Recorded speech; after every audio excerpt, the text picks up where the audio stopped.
21 मई 1991 रात के करीब 10:10।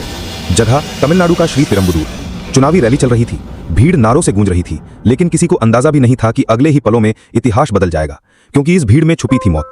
आज हम कहानी बताएंगे कि कैसे राजीव गांधी की हत्या की गई थी। इसकी शुरुआत करते हैं उनके प्रधानमंत्री बनने से। दरअसल इंदिरा गांधी की उनके अंगरक्षकों द्वारा हत्या कर दी गई थी। इसके बाद राजीव गांधी प्रधानमंत्री बने और राष्ट्रपति ज्ञानी जैल सिंह ने राजीव गांधी को प्रधानमंत्री पद की शपथ दिलाई।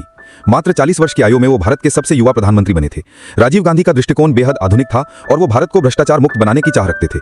इसी समय साल 1976 में तमिल अलगाववादी संगठन liberation tigers of Tamil Eelam यानी कि LTTE की स्थापना वेलुपिलाई प्रभाकरण ने की। इस संगठन का उद्देश्य था श्रीलंका में एक अलग तमिल राज्य की स्थापना करना और तमिल लोगों पर हो रहे अत्याचार के खिलाफ लड़ाई लड़ना। LTTE को भारत सरकार का समर्थन भी था और उनके प्रति सहानुभूति भी थी।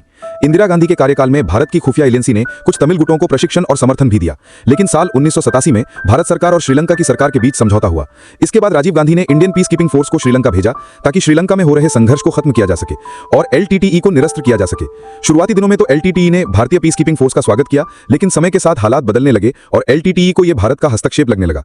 इसके बाद उन्होंने भारतीय सेना के खिलाफ मोर्चा खोल दिया, जिसका परिणाम भी LTTE को भुगतना पड़ा। 1987 राजीव गांधी ने श्रीलंका भेजी IPKF शांति सेना, लेकिन इस ऑपरेशन में तमिल विद्रोही संगठन LTTE के हजारों लड़ाके मारे गए। यहीं से LTTE प्रमुख प्रभाकरण ने कसम खाई, राजीव गांधी को जिंदा नहीं छोड़ेगा। LTTE की राजीव गांधी से नाराजगी, श्रीलंका में पीस कीपिंग फोर्स की तैनाती के बाद LTTE में नाराजगी थी। वो राजीव गांधी को पसंद नहीं करते थे। साल 1989 में कांग्रेस पार्टी सत्ता से बाहर हो गई, लेकिन विपक्ष में कांग्रेस अब भी थी। ऐसे में साल 1991 में राजीव गांधी एक बार फिर चुनाव प्रचार करने के लिए उतरे। इस दौरान उन्होंने एक इंटरव्यू में कहा था कि अगर वो दोबारा सत्ता में आएंगे तो वो दोबारा पीस कीपिंग फोर्स को श्रीलंका भेजेंगे। LTTE भी इस बात को अच्छे से जानता था कि अगर राजीव गांधी दोबारा प्रधानमंत्री बनेंगे तो वो फिर से पीस कीपिंग फोर्स को श्रीलंका में तैनात कर देंगे। LTTE की खुफिया इकाई टाइगर इंटेलिजेंस को मिशन सौंपा गया। ऑपरेशन का नेतृत्व किया एक खतरनाक आतंकी शिवरासन, जिसे वन आइल्ड जैक कहा जाता था। हत्या के लिए चुनी गई एक महिला धनु, उसे ट्रेनिंग दी गई विस्फोटक बेल्ट पहनने की, भीड़ में घुल मिलने की और सही समय पर ट्रिगर दबाने की।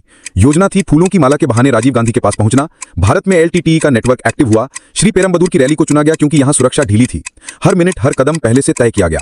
21 मई 1991 रात के 10:20 राजीव गांधी रैली में पहुंचे। धनु मुस्कुराते हुए आगे बढ़ी, उसने माला पहनाई और उसी पल एक विस्फोट जिसने पूरे देश को रुला दिया। राजीव गांधी, धनु और 14 लोग वहीं मारे गए। धमाके के बाद मास्टरमाइंड शिवरासन महीनों तक छिपा रहा, लेकिन जब बैंगलोर में पुलिस ने घेरा, उसने और उसकी टीम ने साइनाइड खाकर आत्महत्या कर ली।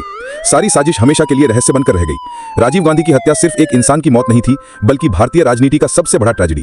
योजना इतनी खतरनाक थी कि आज भी यह केस रहस्य और षड्यंत्र की परतों में दबा है। क्या यह सिर्फ LTTE का बदला था या किसी बड़े अंतर्राष्ट्रीय खेल का हिस्सा? सच शायद इतिहास के पन्नों में कहीं दफन है। इसी तरह की रहस्य भरी कहानी के लिए चैनल को सब्सक्राइब करना न भूलें।